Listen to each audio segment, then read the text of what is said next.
ভাই কিভাবে বলবো ওই অমানুষটার কথা বলেন?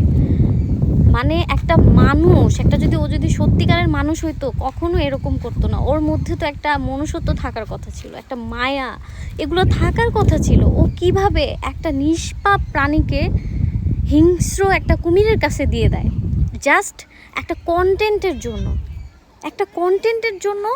মানুষ এখন কি প্রকারের, কি বলবো, এডিক্টেড হয়ে গেছে।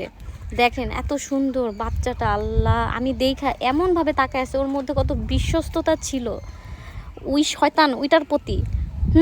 তারপরও ও কুমিরটার কাছে দিয়ে দিল। আমি কি বলবো, আমার ভাষা নাই। আমি যদি ওইটারে পাইতাম ভাই, আমি কি যে করতাম। আমার ওইটারে দেখা, ও আবার এটা ভিডিও করতেছে।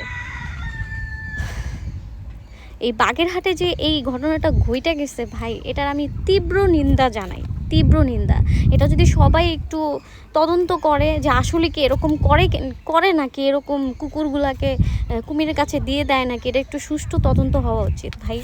এটার আমি সত্যি অনেক অনেক নিন্দা জানাই। আর ওই ব্যাটারে অবশ্যই জেলে নিয়ে যাওয়া উচিত, জেলে। এটা তো কোনো মানুষের কাজ না, এটাও জাস্ট অমানুষের কাজ।